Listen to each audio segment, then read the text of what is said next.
lima catatan perbedaan dan selebihnya waktu dan tempat yang dipersilakan pada al-sunnah kiranya adibnya al-sirah Allah Ta'ala al-tafadhul. Jazakumullah khairan. Bismillahirrahmanirrahim. Assalamualaikum warahmatullahi wabarakatuh. Alhamdulillahi ala ihsani wa syukru lahu ala taufiqihi wa amtinani. Asyhadu an la ilaha illallah wahdahu la syarika lahu ta'ziman li sya'ni wa asyhadu anna Muhammadan abduhu wa rasuluhu da'ila ridwani. Allahumma salli alaihi wa ala alihi wa ashabihi wa ikhwani. Para ikhwan, para akhwat, bapak dan ibu-ibu majelis taklim Qalbun Salim yang dirahmati oleh Allah Subhanahu wa taala. Kita melanjutkan pada kesempatan kali ini hadis terakhir yang terkait dengan bab as-sidq. Ya, bab hadis yang terakhir yang merupakan penutup dari bab as-sidq.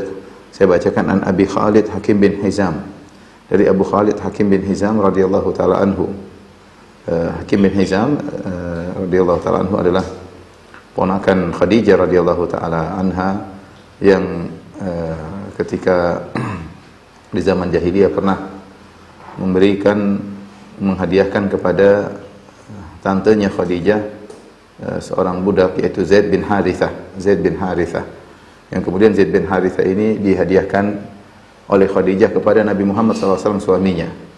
Kemudian akhirnya Zaid bin Harithah diangkat menjadi anak angkat Nabi SAW sebagaimana dalam kisah yang masyhur, sehingga Zaid bin Harithah dikenal dengan Zaid bin Muhammad. Ya. Jadi Zaid bin Harithah asalnya budak yang dibeli oleh Hakim bin Hizam yang dihadiahkan kepada Khadijah, dan Khadijah menghadiahkan kepada Nabi SAW sampai akhirnya orang-orang mengenal Zaid dengan panggilan Zaid bin Muhammad. Kemudian turunlah ayat Allah Subhanahu wa taala menegur hal tersebut. Kata Allah Subhanahu wa taala, "Ud'uuhum li'abaihim huwa aqsatu 'indallah." Serulah mereka, anak-anak angkat kalian, dengan nama orang tua mereka yang sesungguhnya. Jadilah tadinya Zaid bin Muhammad kembali lagi menjadi Zaid bin Harithah radhiyallahu taala anhu, yang Zaid bin Harithah ini punya anak namanya Usama bin Zaid, yang dua-duanya adalah sahabat yang mulia dan sangat dicintai oleh Nabi sallallahu alaihi wasallam. Hakim bin Hizam meskipun dia masuk Islam belakangan, tapi di masa-masa sulit berdakwah dia juga membantu Khadijah ketika Rasulullah SAW sedang diboikot di Syi'ab Abi Talib, yaitu ketika diboikot selama 3 tahun, di mana kaum muslimin dan juga Bani Hashim tidak diberikan makanan, tidak boleh membeli barang, tidak boleh membeli barang mereka tidak boleh berjual beli, tidak boleh menikah dengan selain di luar dari mereka ya selama 3 tahun, sehingga banyak di antara mereka yang kelaparan, banyak di antara mereka meninggal diisolasi di suatu namanya Syi'ab itu jalan di antara 2 gunung. Mereka diisolasi situ selama 3 tahun. Yang Hakim bin Hizam kadang mengirim makanan buat tantenya Khadijah radhiyallahu taala anha, yaitu bibinya, khalahnya ya, radhiyallahu taala anha. Kemudian dia di zaman jahiliyah, Hakim bin Hizam sangat suka bersedekah, memerdekakan budak, kemudian memberi makan kepada fakir miskin. Ketika dia masuk Islam, maka dia bertanya kepada Nabi SAW tentang bagaimana kebaikan-kebaikan yang dia lakukan sebelumnya ketika di zaman jahiliyah. Maka Nabi SAW berkata, "Aslamta ala ma aslafta min khairi ya Hakim." Wahai Hakim bin Hizam, kau masuk Islam dengan membawa seluruh pahala kebaikan yang pernah kau lakukan di zaman jahiliyah. Artinya apa yang kau lakukan di zaman jahiliyah, memerdekakan budak, bersedekah untuk fakir miskin, itu tidak sia-sia. Karena kalau seorang masuk Islam, semua kebaikan masa lalunya akan jadi pahala karena dia masuk Islam. Adapun seluruh keburukannya, kesyirikannya yang ada di zaman jahiliyah sebelum dia masuk Islam, maka diampuni. Innal Islam yahdimu ma kana qablahu. Sungguhnya Islam itu menghancurkan kemaksiatan-kemaksiatan, dosa-dosa yang telah lalu sebelumnya. Adapun kebaikan-kebaikan yang dilakukan di masa lalu akan tercatat sebagai amal soleh ketika dia masuk Islam. Baik. Kita bacakan hadis ini. Qala Rasulullah sallallahu alaihi wasallam bersabda, "Al-bayyi'ani bil khiyar." Al-bayyi'ani ya.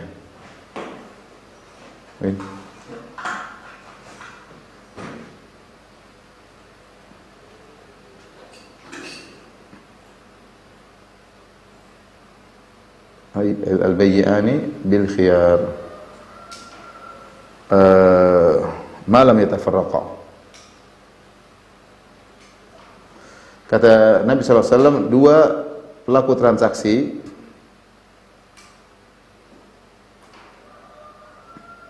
maksudnya adalah pembeli maupun penjual. Jadi al-bayyi ya bisa harusnya adalah penjual, tetapi dia mendominasi seperti al-qamarani, maksudnya al-qamar adalah bulan, tapi kalau kita bilang al-qamarani maksudnya matahari dan rembulan. Karena matahari syams, rembulan al-qamar. Tapi kalau digabungkan dua-duanya disebut dengan al-qamarani. Ya, karena dengan dua rembulan maksudnya rembulan matahari. Seperti kalau ayah namanya al-ab, ayah, ibu al-um. Ibu adalah al-um, tapi kalau digabungkan dua-duanya kita bilang al-abawani, ayah dan ibu. Maksudnya dua orang tua, ayah dan ibu. Kata al-ab mendominasi al-um. Demikian al-bayyi. Al-bayyi adalah penjual, al-mushtari pembeli. Tapi kalau kita bilang pembeli dan penjual, kita mengatakan al-bayyi'ani, yaitu pelaku transaksi penjual dan pembeli. Bil khiyar yaitu dalam atau memiliki, bil khiyar maksudnya memiliki hak khiyar majlis, khiyar al-majlis. Apa itu khiyar majlis? Khiyar majlis maksudnya adalah masih boleh berubah pikiran, masih boleh membatalkan transaksi selama badan belum berpisah, selama belum berpisah badan. Meskipun sudah terjadi transaksi, misalnya saya masih di toko, saya beli sesuatu, saya sudah bayar, terus saya masih di toko. Kemudian saya mikir-mikir lagi, akhirnya saya, nggak jadi ya. Dalam aturan Islam, maka berhak untuk mengembalikan. Ya. Sama, penjual juga boleh. Saya nggak jadi jual, saya nggak dijual. Mohon maaf, saya ternyata, misalnya motor ini saya masih pakai, mobil ini saya nggak jadi jual. Ya. Mohon maaf, selama badan belum berpisah, masih belum berpisah. Ini namanya khiyar al-majlis. Ini berlaku berdasarkan hadis ini pendapat Al-Hanabilah dan Syafi'iyah. Ya, mereka mengatakan namanya khiyar al-majlis. Adapun mazhab Malikiyah dan Hanafiyah, mereka mengatakan khiyar majlis tidak ada. Kalau sudah jadi jual beli, sudah terpisah, malam yatafarraqa, kalau sudah terpisah dengan perkataan. Meskipun badan masih dekatan, sudah oke, selesai, putus jual beli, maka tidak boleh dikembalikan lagi. Tapi kalau yang benar pendapat Syafi'iyah dan Hanabilah, bahwasanya kalau badan masih di situ, masih belum berpisah, meskipun sudah oke, sudah transaksi, sudah bayar, tiba-tiba 1 menit kemudian, 2 menit kemudian dia merasa kayaknya nggak pas, kemudian dia minta untuk dibatalkan, maka ini boleh. Dia mengatakan al-bayyi'ani bil khiyar, dua pelaku transaksi penjual dan pembeli punya hak untuk membatalkan jual beli selama badan belum berpisah, malam yatafarraqa, selama badan belum berpisah. Kenapa? Karena jual beli dibangun di atas antaradhin minkum, di atas keridhaan. Tidak boleh jual beli di atas pemaksaan. Kalau dia baru beli kemudian dia merasa menyesal, maka segera dia kembalikan. Kalau sudah berpisah, perhatikan, jika sudah berpisah badan,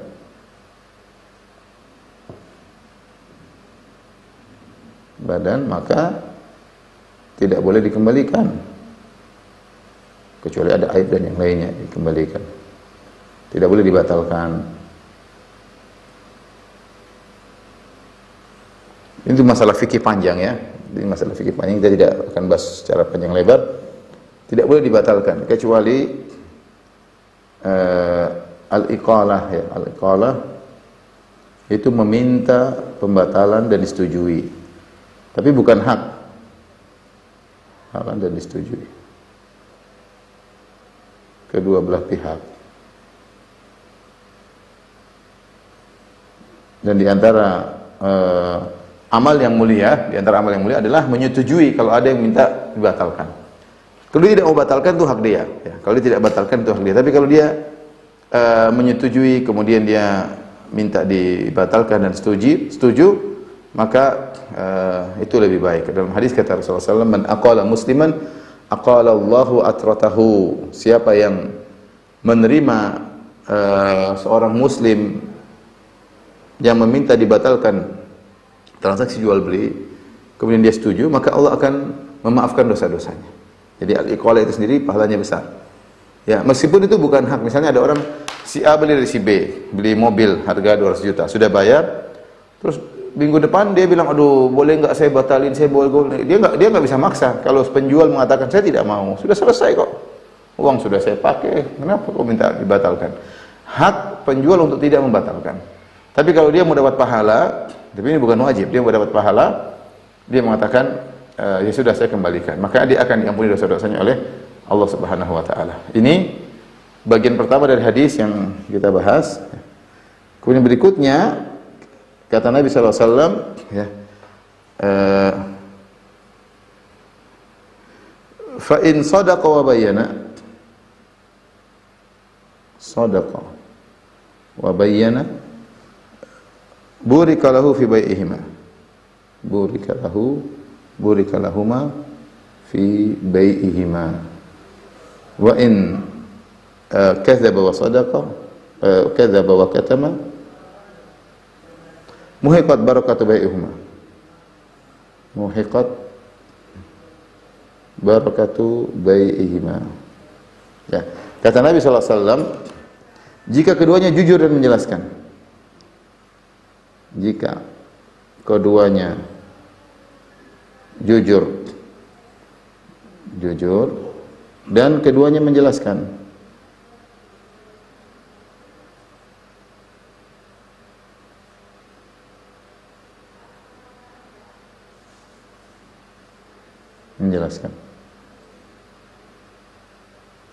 burika lahum fi bai'ihima, maka akan diberkahi, keduanya diberkahi transaksi mereka, diberkahi transaksi mereka. Wa in kadzaba wa katama, namun jika keduanya bohong dan menyembunyikan aib, maksudnya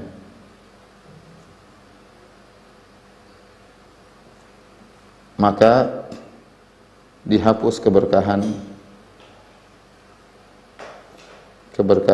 transaksi mereka berdua. Perhatikan sini, yang bagian pertama yang sudah kita jelaskan adalah muqaddimah. Ini inti daripada hadis ini. Setelah Nabi SAW menjelaskan bahwasanya jual beli adalah bil khiyar, dengan pilihan selama belum berpisah badan, Rasulullah kemudian menjelaskan tentang pengaruh jujur dalam transaksi. Dan ini yang penting, ternyata kejujuran itu bukan hanya terkait dengan perkataan, tapi dalam praktek seharian juga kita butuh kejujuran.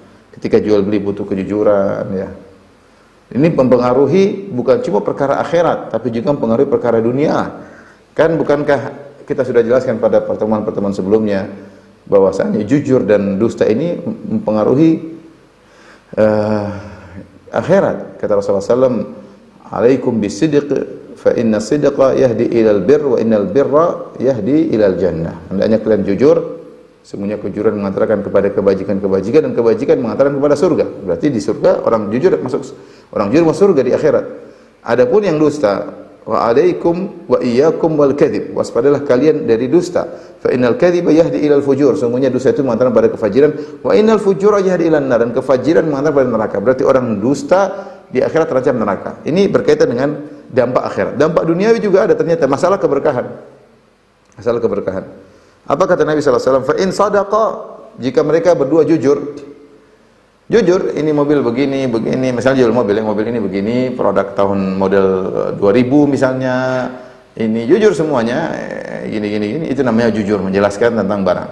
Wa bayyana maksud terkait dengan aib yang tersembunyi.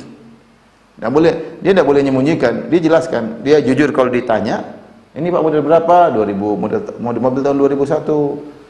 Sudah kilometernya berapa? Oh sudah 100.000 misalnya, atau 200.000. Semua ditanya jujur. Tapi ada hal yang terkait dengan aib barang tersebut yang mempengaruhi harga, tidak dia jelaskan. Ini namanya dia menutupi. Jadi jujur terkait dengan informasi, adapun bayyana menjelaskan terkait dengan aib yang ada terkait dengan barang tersebut. Harusnya dia melakukan dua-dua.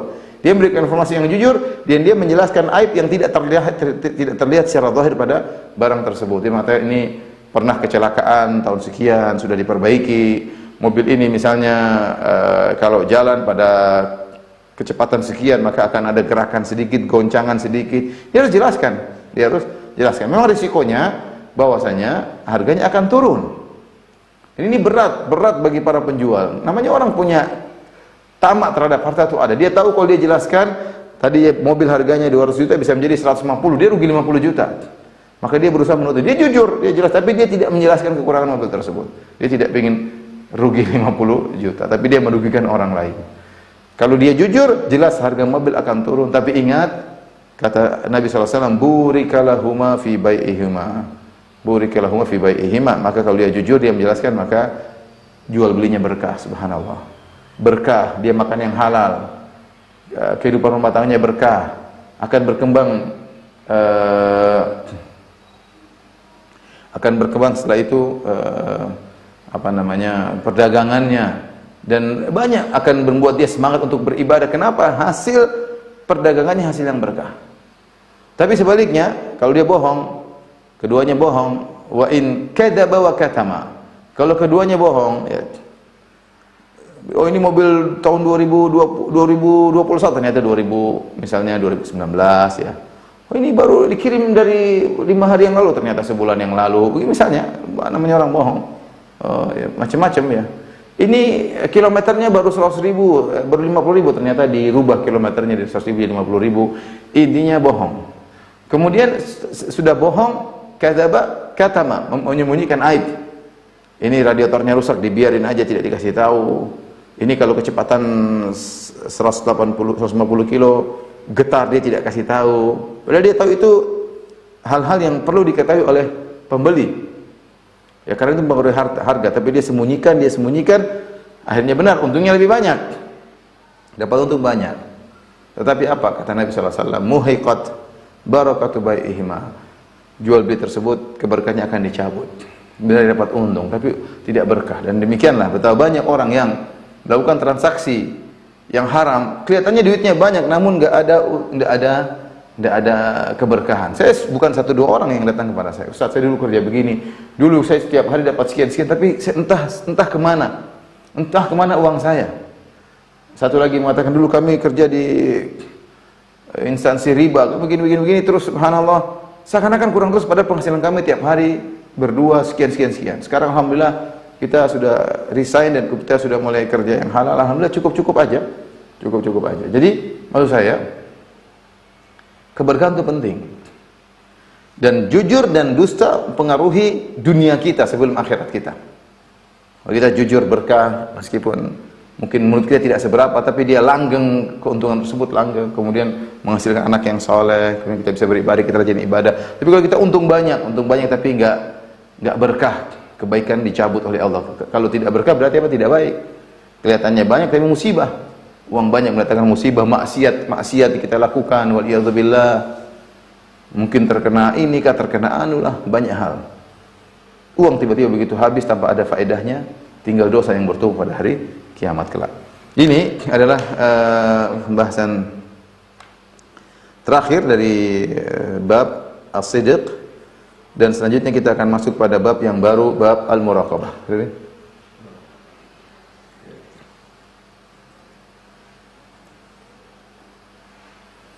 Al-muraqabah.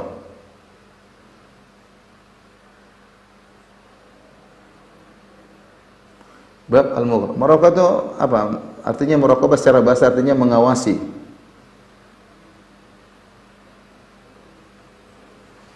Seperti orang muraqabah di CCTV, lihat CCTV ngeliat terus. Itu namanya muraqabah. Ya, muraqabah, mengawasi. Dan mengawasi dalam hal ini dua hal. Pertama, meyakini Allah senantiasa mengawasi. Itu maksud apa? Melihat dengan perhatian. Maksudnya melihat dengan perhatian. Kalau bahasa ini bahasa pengertian melihat dengan perhatian. Beda dengan kalau bahasa Arab melihat saja, tapi kalau muraqabah itu mengawasi dengan perhatian. Mereka senantiasa mengawasi segala gerak-gerik kita. perkataan, perbuatan semuanya.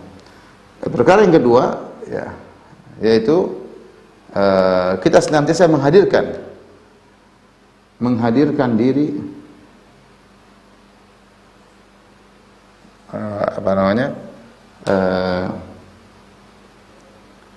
dalam hati, ya, bahwa ya, kita bermuamalah dengan Allah. Selalu dengan Allah. Keduanya mirip, tapi ada satu sisi bahwasanya kita selalu menghadirkan bahwasanya kita bermuamalah dengan Allah. Ada Allah. Seakan-akan kalau kita mau sholat kita menghadap Allah, kita mau sedekah kita menghadap Allah. Itu namanya kita menghadirkan diri bahwasanya kita sedang bermuamalah dengan Allah selalu. Jadi kalau bahasa Indonesia anturaqiballah, ya. Anturaqiballaha, engkau turaqiballah. Kalau ini anallaha qaribun alaik, ya. Anallah, anta ta'taqid anallaha qaribun alaik.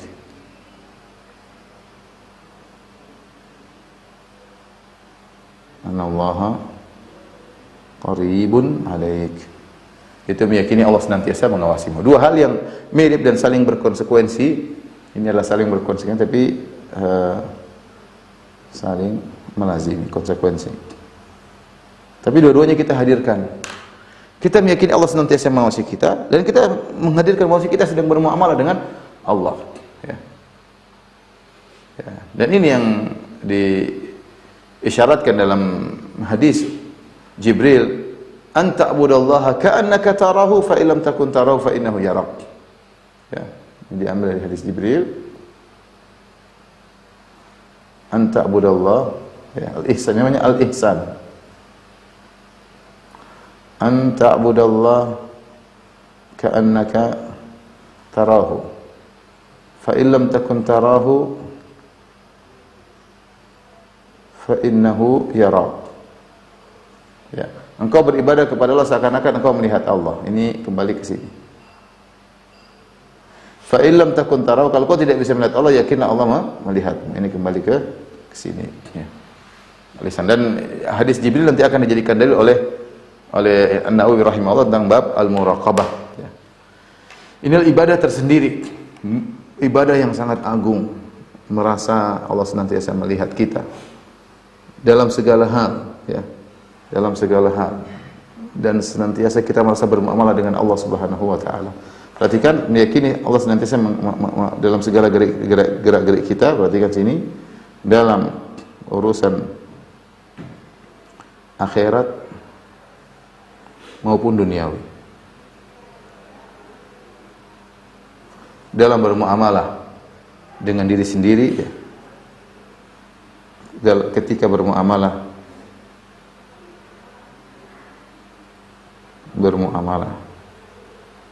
dengan diri sendiri, dengan Allah, dengan orang lain, dan dengan diri sendiri.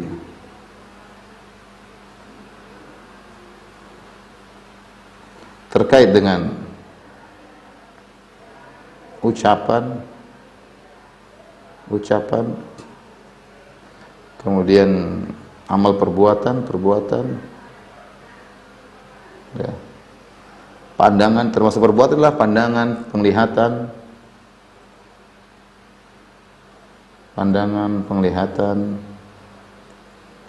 pendengaran,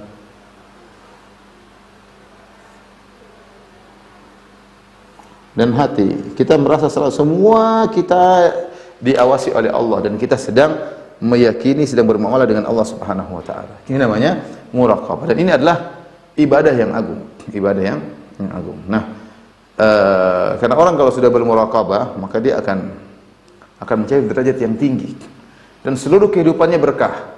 Kenapa? Karena dia merasa Allah sedang melihat dia, atau dia merasa lebih hebat dari itu, dia sedang bermuamalah dengan Allah. Kalau dia mau sedekah, ya Allah, dia tahu, ya Allah, saya bersedekah karena perintahmu. Sudah dia kasih, engkau sudah tahu, ya Allah, selesai. Mau orang disedekahi, mau berterima kasih atau tidak, enggak ada masalah. Yang penting, ya Allah, engkau sudah tahu aku menjalankan kewajiban. Dia mau berbakti sama orang tua, dia pergi ke orang tuanya, dia mungkin naik kendaraan di tempat yang jauh boleh, oleh sampai di sana orang tuanya tidak terima, orang tuanya usir dia. Dia bilang, ya Allah, saya bermuamalah dengan engkau, saya bermuamalah dengan orang tua ini atas perintahmu. Jadi senantiasa kehidupannya berkah karena selalu pahala mengalir pada dirinya. Karena dia merasa selalu bermuamalah dengan Allah dan dia merasa selalu diawasi oleh Allah Subhanahu wa taala. Kemudian setelah itu Imam An-Nawawi rahimahullah membawakan ayat-ayat yang menunjukkan akan hal ini. Di antaranya qala Allah taala, dan ini kebiasaan Imam Nawawi rahimahullah taala ketika menjelaskan tentang riyadhus shalihin, membawakan ayat-ayat kemudian hadis-hadis. Qala Allah taala, Allah berfirman, alladzi yaraka hina taqum, yaitu yang melihatmu ketika kau berdiri hendak salat, ketika kau sedang salat. Wa taqallubaka fis sajidin, demikian ketika kau gerakanmu dalam bersama orang yang sujud. Ketika kau berdiri salat, kau sujud bersama jamaah, Allah melihat. Ya, Allah melihat perbuatan, ya. Kita sebutkan ayat-ayat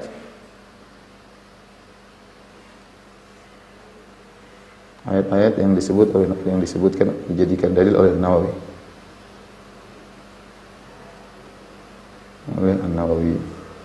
Imam Nawawi dalam bab al-muraqabah.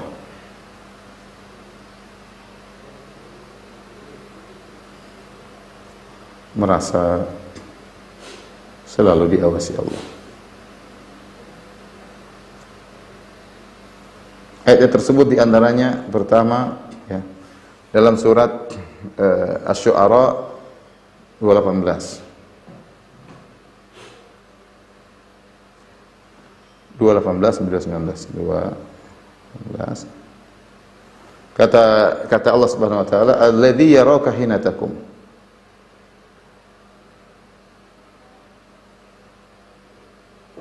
Wa taqallubaka fis sajidin innahu huwas samiul alim. Ya, kata Allah, wa tawakkal 'alal azizir rahim, bertawakal kepada Allah yang Maha Perkasa lagi Maha Penyayang. Alladzi yaraka hina taqum, yang melihatmu ketika kau berdiri. Wa taqallubaka fis sajidin, melihat bagaimana engkau bersama orang sujud. Innahu huwas samiul alim, sungguhnya Allah mendengar lagi Maha mengetahui. Jadi kita sedang salat, yakin kita sedang dilihat oleh Allah Subhanahu wa taala. Ya. Ketika salat kita sedang dinilai, dilihat dan diawasi dan dinilai oleh Allah. Ini diantara hal yang membantu kita ketika beribadah mencapai derajat yang tinggi, derajat ihsan. Jadi salat bukan asal-asal cuma Allahu Akbar, Allahu Akbar. Enggak, kita Allahu Akbar. Kita tahu Allah sedang melihat kita saat itu.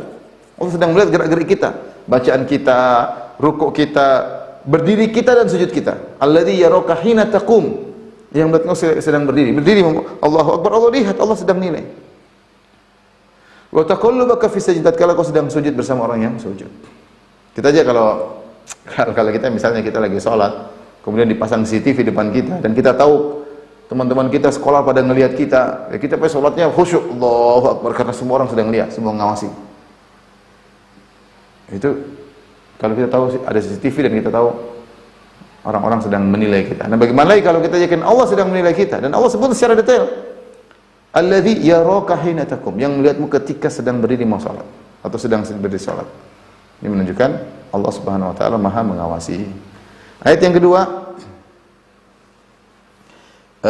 Al-Hadid ayat 4.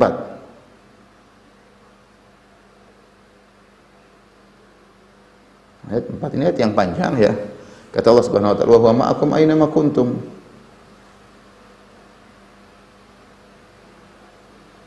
Allah bersama kalian di mana kalian berada.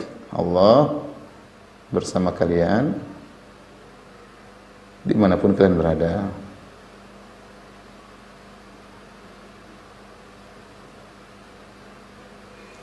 Maksudnya bersama kalian itu dengan ilmunya. Allah di atas arsy, zatnya di atas arsy,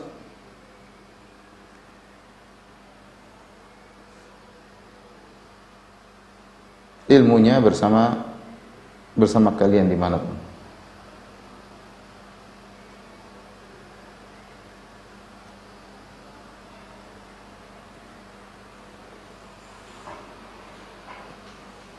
Kata Allah Subhanahu wa ta'ala, "Alam ta'lam anna Allah ya'lamu ma fis samawati ma fil ard. Ma yakunu min najwa thalathatin illa huwa rabi'uhum wa la khamsatin illa huwa sadisuhum wa la adna min dhalik wa la akthar illa huwa ma'ahum aina ma kanu." Dalam surat dalam surat yang lain ini wa huwa ma'akum aina ma kuntum wallahu bima ta'maluna basir.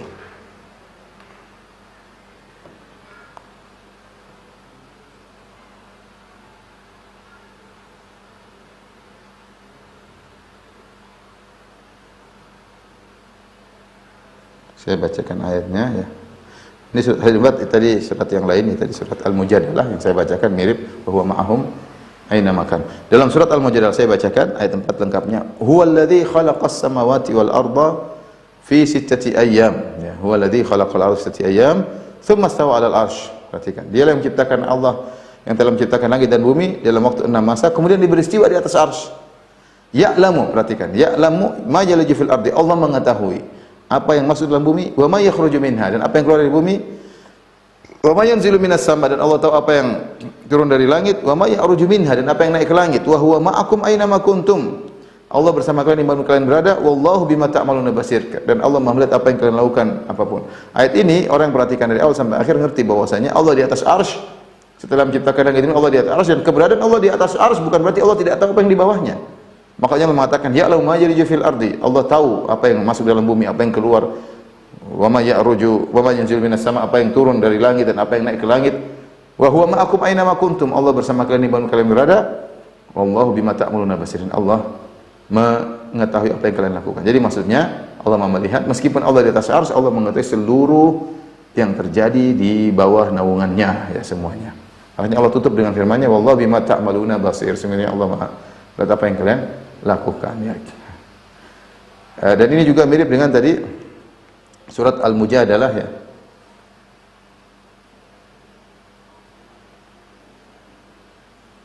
Yang Allah mengatakan alam ta'lam anna Allah ya'lamu ma fis samawati wa ma fil ardi ma yakunu min najwa thalathatin illa rabbihim wa la khamsatin illa sadisuhum wa la adna min dzalik wal aktsar illa huwa ma'ahum aina ma kanu illa huwa ma'ahum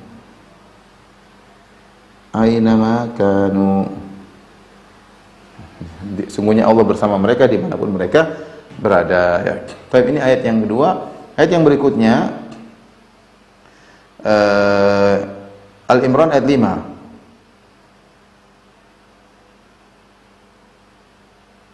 Allah Subhanahu wa taala mengatakan, "Innallaha la yakhfa 'alaihi syai'un fil ardi wala fis sama'." Innallaha la yakhfa 'alaihi syai'un fil ardi wala fis sama'. Sungguhnya Allah tidak ada yang samar baginya, satu pun di langit maupun di bumi. Di sini syai'un nakirah. Nakirah memberikan faedah keumuman. Tidak ada satu pun yang samar bagi Allah. Semuanya Allah tahu. Ya, ini mencakup semua, apapun, besar atau kecil, terlihat maupun tersembunyi, ya. Di atas ataupun di bawah.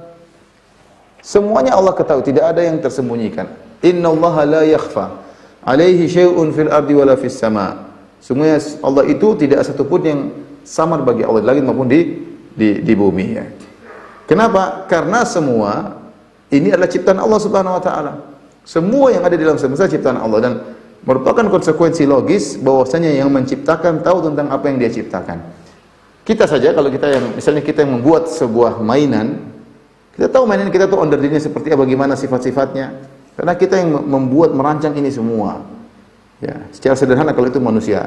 Apalagi Al-Khaliq yang menciptakan seluruhnya, maka Dia tahu semua ciptaannya. Ala ya'lamu man khalaq.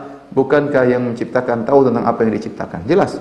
Wa latiful khabir. Dia maha halus dan mengetahui secara detail. Al-Khabir itu maha mengetahui secara detail. Makanya Allah mengatakan, ya, wa ma tasqutu min waraqatin illa ya'lamuha. Tidak ada satu daun pun yang jatuh kecuali Allah mengetahui tentang daun tersebut. Wa ma tasqutu min waraqatin illa ya'lamuha. Wala habbatun fil ardi, dalam ayat itu, dan tidak ada satupun daun yang jatuh kecuali Allah mengetahui bagaimana ilmunya. Dalam surat Al-An'am 59, kata Allah Subhanahu wa taala, wa indahu mafatihul ghaibi la ya'lamuha illahu. Semua kunci-kunci gaib tidak ada yang mengetahui kecuali Allah. Wa ya'lamu ma fil barri wal bahr. Allah mengetahui seluruh yang di daratan. Wal bahr, Allah mengetahui seluruh yang ada di lautan. Wa ma tasqutu min waraqatin la ya'lamu. Bahkan satu daun pun yang jatuh Allah tahu tentang ilmunya. Coba antum bayangkan para hadirin hadirat, berapa jumlah pohon yang ada di alam semesta ini? Sangat-sangat banyak. Jumlah pohon sangat-sangat banyak. Setiap pohon entah berapa triliun, entah berapa pohon, banyak sekali. Setiap pohon entah berapa banyak daunnya.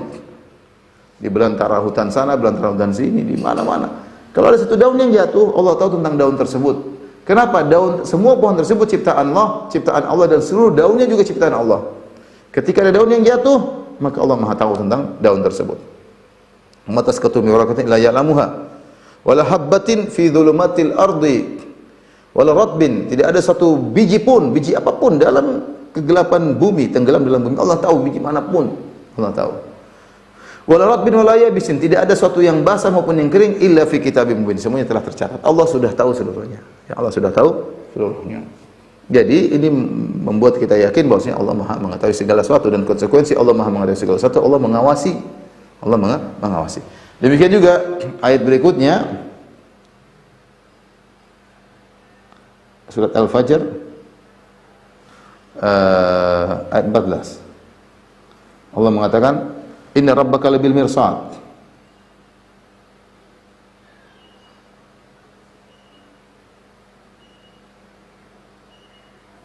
Sungguhnya Allah Maha mengawasi.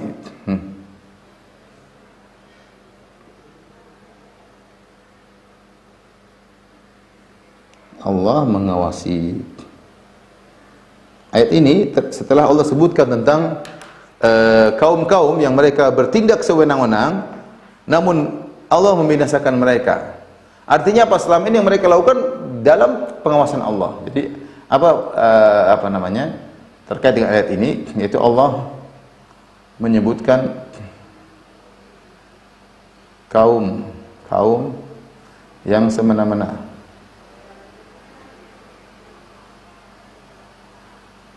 Lalu Allah binasakan mereka.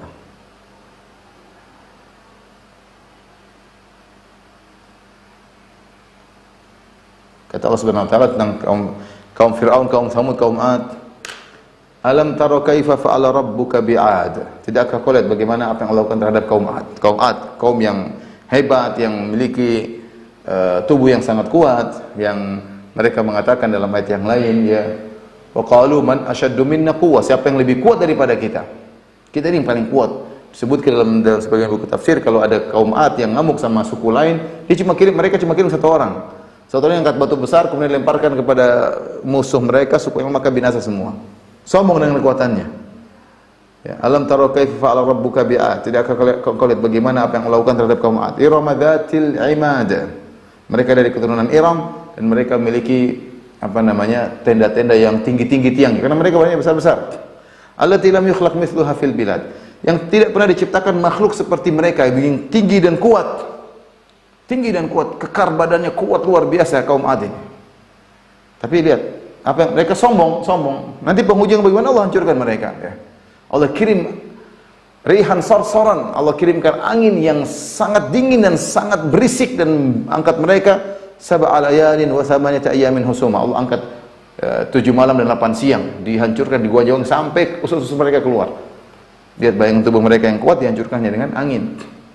Kemudian kata Allah, wasamudal ladzina jabu as-sakhra bil wad, dan kaum kaum Samud yang mereka membuat gunung-gunung, memahat gunung-gunung, buat istana-istana di di lembah-lembah, mereka pahat gunung-gunung dengan ilmu mereka yang luar biasa. Mereka sombong, jadi mereka sombong. Wa tanhitunal jibala buyuta, ya. Tattakhiduna min suhuliha qusura wa tanhituna minal jibali buyuta. Jadi tanah-tanah yang landai, lembah, kalian bikin istana-istana, rumah-rumah yang megah, dan kalian tidak cukup sampai situ, bahkan kalian mahat gunung-gunung dijadikan tempat tinggal.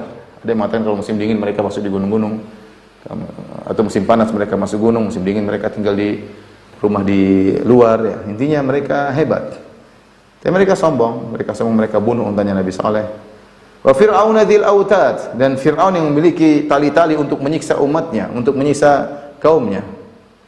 Alladzina taghaw fil bilad, Mereka ini semua telah melampaui batas di negeri-negeri mereka. Kemudian Allah Subhanahu wa taala fasabba alaihim rabbuka sawta adzab. Allah kemudian memberikan kepada mereka siksaan. Setelah itu Allah mengatakan inna rabbaka labil mirsad. Sungguhnya Allah Maha mengawasi mereka. Maksudnya apa ikhwan dan akhwat? Maksudnya mereka bertahun-tahun, Fir'aun mungkin 100 tahun lebih melakukan kemaksiatan.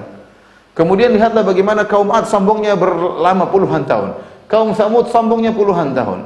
Tetapi apakah Allah hanya melihat tanpa mengawasi? Allah mengawasi dan semua tercatat. Ada saatnya Allah akan binasakan mereka. Jadi, makanya kita ini jangan merasa aman ketika kita melakukan kita melihat yang macam-macam, kita mendengar yang macam-macam, kita menzalimi orang, menyakiti hati orang, nyinyir sama banyak orang. Itu semua tercatat. Inna rabbaka labil mirsad. Allah mengawasi semua ucapanmu, semua nyinyiranmu, semua kegiatanmu tercatat, akan ada. Inna rabbaka labil mirsad. Allah mengawasimu. Allah mengintai, siap menghukummu. Kalau tidak di dunia, di akhirat. Mengerikan. Ayat ini mengerikan.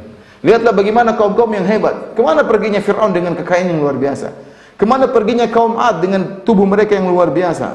Kemana perginya kaum Samud dengan kecanggihan teknologi mereka, dengan semuanya binasa.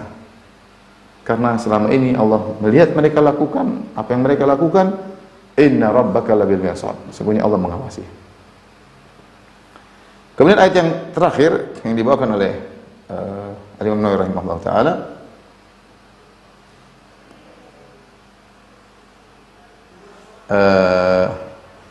surat Ghafir 19.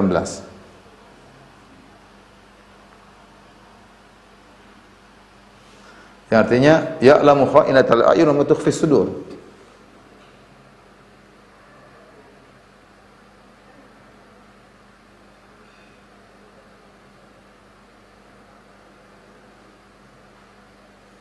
Allah mengetahui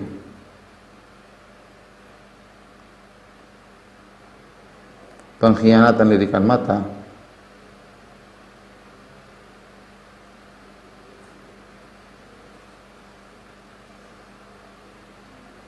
dan apa yang disembunyikan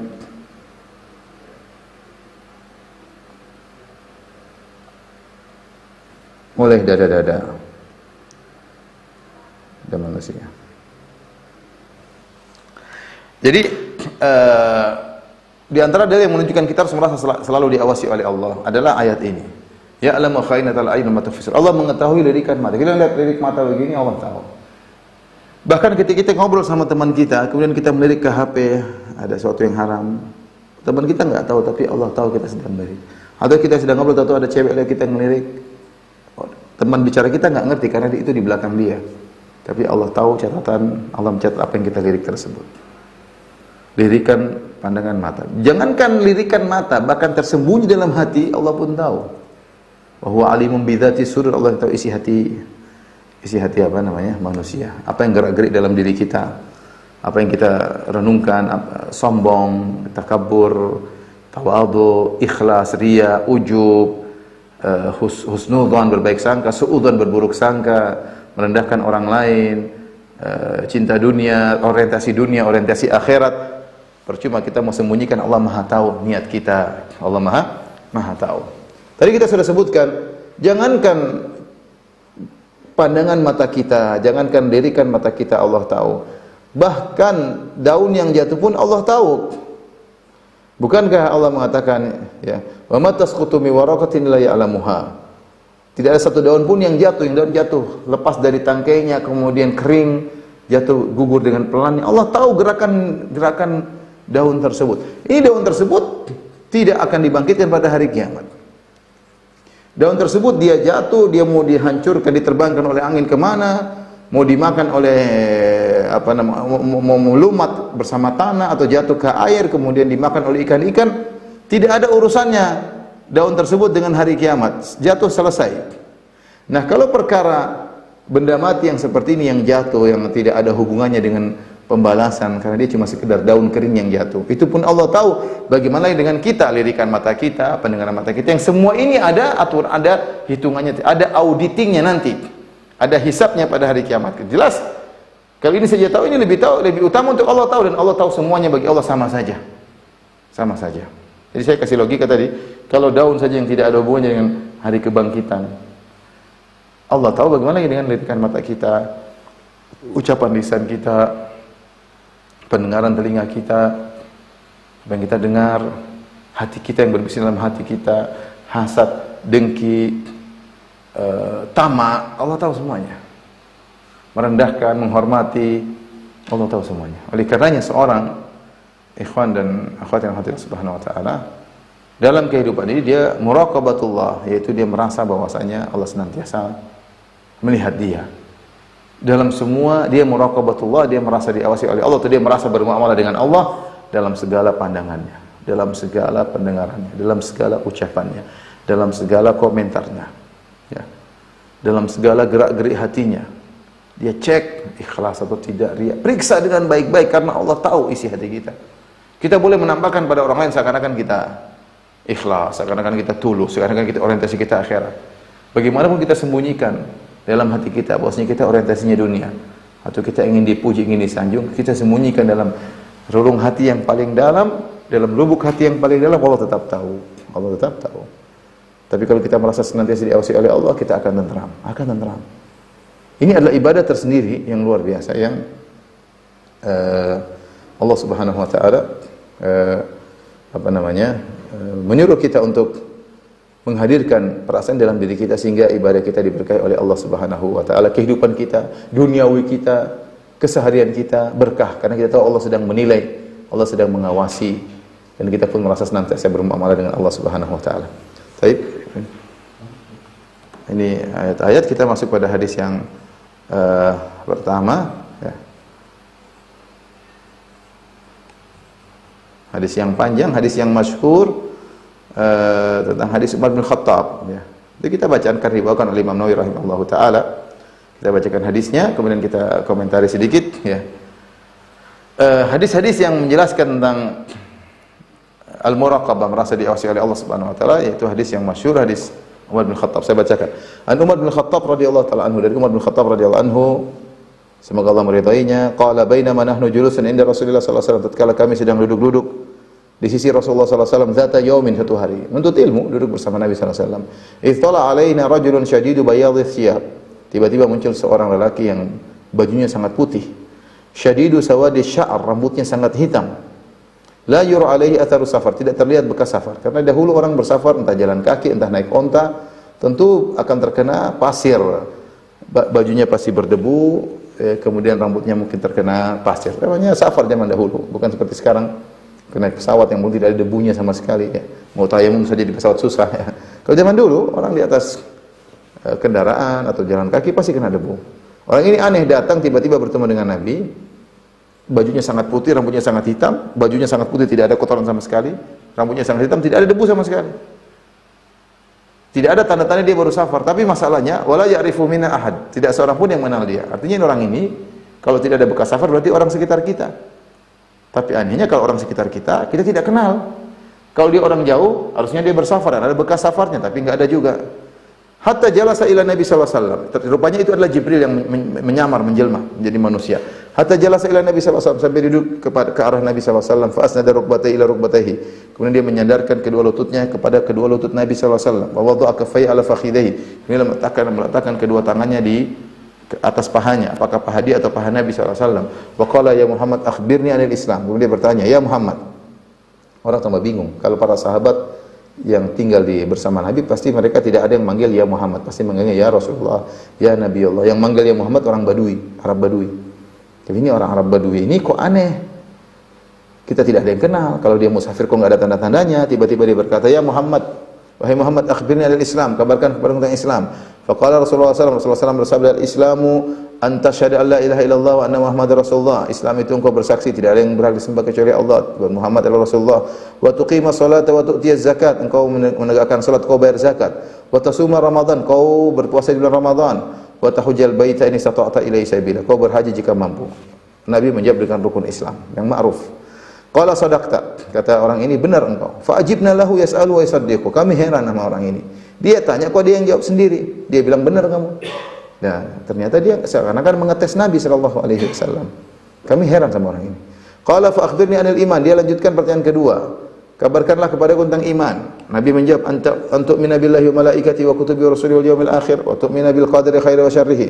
Engkau beriman kepada Allah, kepada malaikat-malaikatnya, kepada kitab-kitab sucinya, kepada rasul-rasulnya, kepada hari akhirat, dan engkau beriman kepada takdir baik maupun buruknya. 6 rukun 6 yang ma'ruf. Qala sadaqta, benar engkau, kata orang tersebut, yang itu adalah Jibril. Qala fa akhbirni anil ihsan, kabarkanlah kepadaku tentang ihsan. Ini yang jadi perhatian kita dalam hadis ini. Imam Nawawi membawakan maksudnya adalah hadis ini. Anta budallaha ka'annaka tarahu, engkau beribadah kepada Allah seakan-akan engkau melihat Allah. Ihsan adalah, kabarkanlah kepada tentang ihsan, kata Nabi SAW, ihsan adalah engkau beribadah kepada Allah seakan-akan kau melihat Allah. Fa illam takun tarahu fa innahu yarak. Kalau kau tidak bisa melihat Allah, yakinlah bahwasanya Allah melihatmu. Inilah muraqabah, merasa bermuamalah dengan Allah atau merasa senantiasa diawasi oleh Allah. Qala fa akhbirni anis sa'a, kabarkanlah kepada tentang hari kiamat. Nabi berkata, mal mas'ulu an nabi alam minas sa'il, yang ditanya tidak lebih tahu daripada yang bertanya. Artinya dia mengatakan, aku Muhammad dan engkau malaikat Jibril tidak tahu sama-sama kapan hari kiamat. Fa akhbirni an amaratiha, kabarkanlah kepadaku kapan, apa tanda-tandanya. Qala antari dal amatu rabbataha, bahwasanya seorang budak wanita melahirkan majikannya. Wa antaral hufatal uratal alata ri'a asya'i yatatawwalu fil bunyan. Kau melihat ada orang-orang tidak pakai alas kaki, tidak berpakaian, miskin, ya, kemudian penggembala kambing, tiba-tiba mereka berlomba-lomba dalam meninggikan bangunan. Tsumman talaqa, kemudian dia pergi, falabithu maliyan, aku pun bingung, diam beberapa waktu. Tsumma qala, kemudian Rasulullah berkata, ya Umar, wahai Umar, atadri manis sa'il, tahukah kamu tadi siapa yang bertanya? Qultu Allahu wa Rasulullah alam, Allah Rasulullah mengetahui. Qala fa innahu Jibrilu atakum yu'allimukum dinakum. Tadi itu Jibril yang datang. Dia datang kepada kalian untuk mengajarkan kepada kalian agama kalian. Hadis riwayat Muslim. Menjadi patokan kita atau menjadi perhatian kita dalam hadis ini tentang muraqabah, yaitu ketika Rasulullah SAW menjelaskan tentang al-ihsan. Dan ihsan adalah derajat paling tinggi. Jadi muraqabah ini ibadah yang tinggi. Ya. Di atas Islam, di atas iman ada ihsan. Itu anta budallaha ka'annaka tarahu. Engkau beribadah kepada Allah seakan-akan kau melihat Allah. Fa illam takun tarahu fa innahu yarak. Kalau kau tidak melihat Allah, yang memang tidak bakal bisa lihat Allah kecuali setelah meninggal dunia. Fa innahu yarak, sungguhnya Allah melihatmu, sungguhnya Allah melihatmu. Inilah muraqabah yang harus kita senantiasa hadirkan dalam diri kita, akan bahagia ikhwan. Kenapa kita tidak bahagia ketika kita tidak menghadirkan pengawasan Allah, tapi kita menghadirkan pengawasan makhluk? Kita sekarang menghadirkan dalam diri kita apa kata orang, apa penilaian orang, lihat followers, lihat pelanggan dan macam-macamnya. Itu yang selalu kita perhatikan, apa kata orang, kata orang. Kita lupa bahwa kita diawasi Allah. Yang kita pikirkan kita diawasi oleh manusia. Membuat kita tidak bahagia. Kapan kita selalu merasa diawasi oleh Allah, kita akan bahagia. Sehingga kita fokus dalam perkataan kita, pendengaran kita, tulisan kita, komentar kita. Karena kita, Allah sedang mengaudit. Saat itu juga Allah sedang melihat kita. Dan akan ada auditannya nanti pada hari kiamat kelak. Hisabnya ada. Maka berusaha kita sama-sama belajar menerapkan al-ihsan, itu muraqabah. Senantiasa merasa diawasi oleh Allah Subhanahu wa taala. Atau senantiasa merasa kita sedang bermuamalah dengan Allah. Ya, sehingga kita bahagia dan kita selamat dalam ucapan kita, penglihatan kita, pendengaran kita, komentar kita dan yang lainnya. Wallahu ta'ala alam bisawab. Ini saja jamaah majelis taklim Qalbun Salim. Kalau ada yang bertanya saya persilakan.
Kita belajar yang kita mampu. Tentunya tidak mungkin kita belajar ilmu secara sekaligus, ya.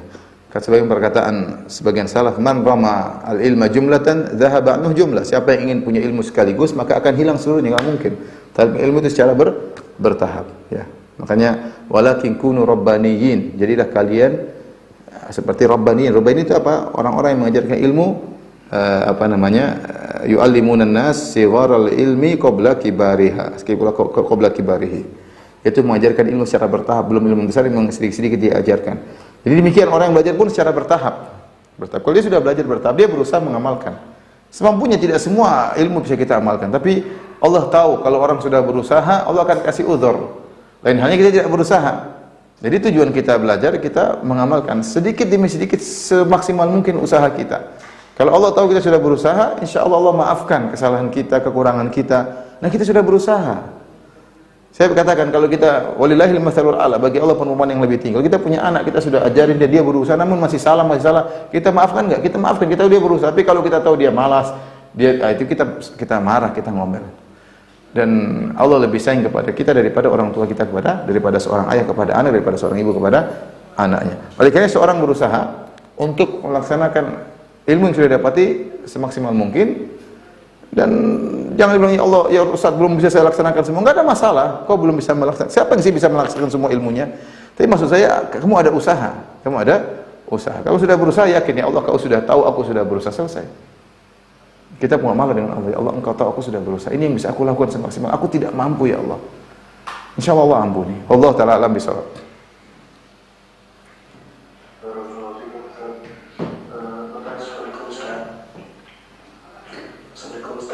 Assalamualaikum warahmatullahi wabarakatuh.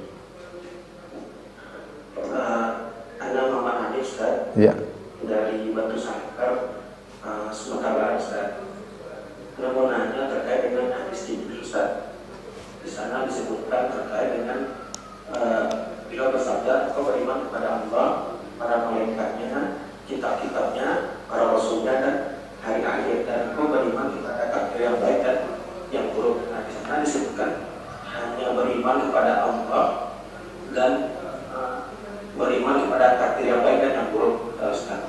Sedangkan pada malaikat, kitabnya, rasulnya, dan hari akhir tidak disebutkan terkait dengan beriman. Bagaimana faedah terkait dengan hal tersebut, Ustaz? Tapi anak perhatikan juga pada beberapa dalil yang lain atau hadis atau dalil Quran, Ustaz, yang hanya disebutkan itu beriman kepada Allah dan hari akhir, Ustaz. Sedangkan di sini disebutkan terkait dengan beriman kepada Allah dan takdir yang baik dan yang buruk. Sedangkan yang kepada malaikat, kitabnya, dan rasulnya, serta hari akhir tidak disebutkan nafas beriman itu, Ustaz. Nah, bagaimana penjelasan, Ustaz? Terima kasih, Ustaz. Jazakumullahu khairan. Assalamualaikum warahmatullahi wabarakatuh. Waalaikumsalam warahmatullahi wabarakatuh. Semuanya adalah keimanan ya, makanya disebut dengan rukun iman. Beriman kepada Allah, kepada Rasulnya, kan namanya tidak diulang kata iman, menunjukkan sudah masuk pada sebelumnya. Antum minabillahi wa malaikati, langsung lanjut. Engkau beriman kepada Allah, engkau percaya kepada Allah, malaikat. Tidak perlu Nabi mengulangi, engkau beriman kepada Allah, engkau beriman kepada malaikat, engkau beriman. Nah, namun ketika takdir, Nabi mengulangi. Mungkin ada maksud khusus dari Nabi SAW, sehingga Nabi mengkhususkan wa tu'mina bil qadari ya. Artinya hal yang takdir ini sepertinya ada sesuatu yang harus perlu ditekankan, sehingga Rasulullah SAW mengulangi kata dan kau beriman kepada takdir ya. Tetapi sebenarnya dalam bahasa adanya penekanan. Jadi ketika Nabi berkata engkau beriman kepada Allah dan malaikatnya, kitab-kitab, sudah cukup, tidak perlu Nabi mengatakan engkau beriman kepada Allah, beriman kepada malaikat, beriman kepada, kata beriman nggak perlu diulang, cukup sekali. Misalnya apa yang kamu makan? Saya makan kambing, ayam, nasi. Gak perlu saya bilang saya makan kambing, saya makan ayam, saya makan nasi. Saya makan, sudah cukup. Setelah itu disebutkan maf'ul bihnya kambing, ayam, nasi.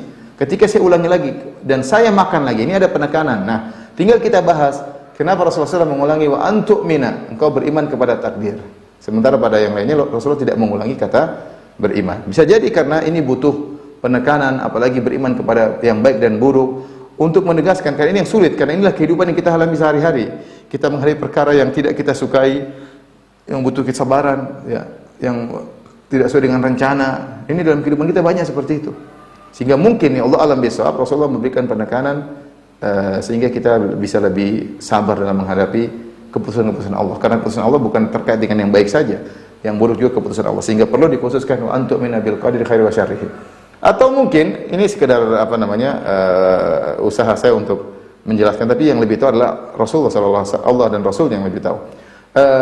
Terkait bisa jadi sebagian dalam Al-Qur'an Allah menggandengkan 5 iman secara berkesinambungan. Laisal birra an tuwallu wujuhakum qiblal masyriq wal maghrib walakinnal birra man amana billahi wal yaumil akhir wal malaikati wal kitabi wan nabiyyin. Allah sebutkan 5 langsung. Walakinnal birra man amana billahi wal yaumil akhir wal malaikati wal kitabi wan nabiyyin. 5. Adapun takdir Allah tidak sebutkan dalam rangkaian tersebut. Allah sebutkan dalam ayat yang lain secara tersendiri. Wa inna kulla syai'in khalaqnahu biqadar. Kami menciptakan segala sesuatu dengan takdir, ya. Sehingga iman kepada tadi disebutkan secara tersendiri. Intinya perlu perhatian khusus. Perlu perhatian khusus meskipun dia adalah rating atau tingkatan yang ke-6. Ya, tingkatan ke-6 bukan yang pertama, tapi dia perlu perhatian khusus, ya. Ini mungkin yang bisa saya sampaikan. Adapun dalam sebagian ayat Allah menggandengkan iman kepada hari akhirat, man kana yu'minu billahi wal akhir, itu ketika Allah sebut tentang satu amalan, ya. Semangatlah beramal atau waspadalah, ya. Karena ada hari akhirat. Sehingga tidak terkait dengan malaikat, kitab-kitabnya, terkait dengan amalan. Seperti Nabi bersabda, "Man kana yu'minu billahi wal yawmil akhir falyakul khairan aw liyasmut." Siapa yang beriman kepada Allah dan hari akhirat. Karena ini yang terkait dengan pembalasan. Kalau begitu ucapkan yang baik atau diam, ya. Jadi tidak disebutkan keimanan yang lain karena ini butuh penetrasi atau perlu penekanan tersendiri karena terkait dengan amal. Peringatan untuk motivasi beramal atau peringatan untuk meninggalkan amal tertentu, ya. Seperti firman Allah Subhanahu wa taala, "Ya ayyuhan nabi, idza talaqtumun nisaa fatalliqunna li'iddatihinna wa ahsul iddah wattaqullaha rabbakum la tukhrijuna min buyutina wa la yakhrujuna illa ayatina fahishatin mubayyinah wa tilka hududullah wa may yata'addadullaha faqad dzalama nafsahu la tadri la'alla Allaha yuhditsu ba'da dzalika amra fa idza balagna ajalahunna fa'amsikuna bil ma'ruf aw fariquhunna bil ma'ruf wa ashidu dzawai adlin minkum wa aqimu syahadatillah dzalikum yu'adzu bihi man kana yu'minu billahi wal yawmil akhir. Ketika Allah sebut tentang tata aturan cerai, kalau cerai maka jangan usir istrimu dan istrimu tidak boleh keluar, harus sesuai dengan aturan, cerai sesuai sunnah, jangan sekedar marah langsung cerai, jangan melanggar hukum aturan-aturan Allah, harus berusaha untuk disunahkan menghadirkan saksi. Kalau kau mau tahan dengan tidak cerai maka jalani kehidupan dengan baik. Kalau kau cerai dengan cara yang baik, setelah berkata, "Dzalikum yu'adzu bihi man kana yu'minu billahi." Ini nasihat dari Allah bagi orang yang beriman kepada hari akhirat. Karena ini semua kalau tidak dikerjakan, kalau langgar semuanya ada hukumannya di akhirat. Jadi tidak perlu disebutkan iman, kitab suci. Cukup Allah dan hari akhirat karena terkait dengan motivasi mengamalkan suatu atau memperingatkan dari suatu perbuatan yang buruk. Allah ta'ala alam bisawab. Mungkin pertanyaan terakhir.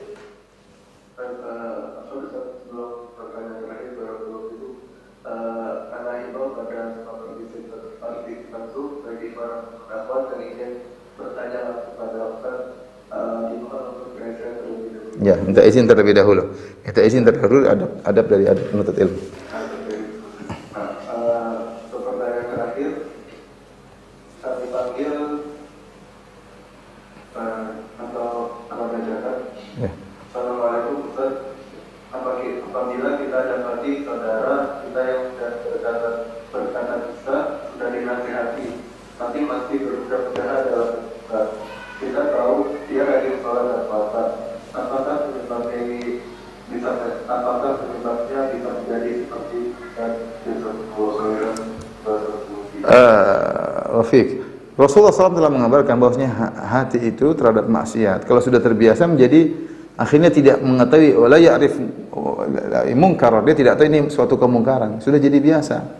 Itu dalam segala hal, dalam segala maksiat. Contoh, kita bicara tentang dusta. Rasulullah mengatakan wa iyyakum wal kadzib fa innahu yahdi ilal fujur. Hati-hati terhadap dusta. Disebut dalam bahasa ini. Sungguhnya dusta mengatakan kepada kefajiran dan kefajiran mengancam pada neraka jahanam. Wala yazalu rajulu yakdzib, senantiasa seseorang berdusta. Wa yataharral kadzib, bahkan dia ahli dalam berdusta.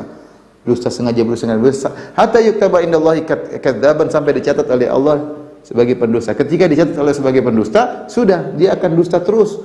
Sehingga dia merasa dusta suatu hal yang biasa. Dan ini terjadi. Karena sudah terbiasa dan mahir dalam berdosa, akhirnya jadi distempel oleh Allah, jadilah dosa seperti hal yang biasa, tidak perlu dikhawatirkan, tidak perlu mau dinasihati, dia sudah buta mata, dia tidak peduli.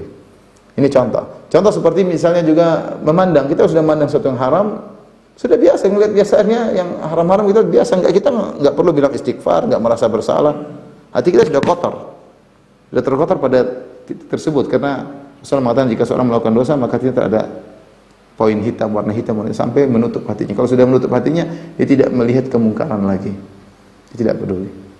Sama seorang kalau dia tadinya malu-malu tapi dia tinggalkan rasa malunya, dia mulai buka sebagian auratnya, mulai tampil di depan banyak orang, ini tidak punya malu lagi. Kita heran, orang ini kok tidak punya malu. Demikian hatinya sudah kotor sehingga menganggap hal tidak perlu untuk malu lagi. Waliyadzubillah, maka doain dia, ya, nasihati dia, siapa tahu Allah beri hidayah kepadanya. Demikian Allah Ta'ala bisawab kepada rekan-rekan, kepada majelis ta'lim Qalbun Salim, jazakumullah khairan atas apa yang bisa kita sampaikan pada hari ini. Semoga kegiatan kita ini dicatat sebagai timbangan pemberat timbangan kebajikan kita di akhirat kelak. Wabillahi taufiq wal hidayah. Assalamualaikum warahmatullahi wabarakatuh.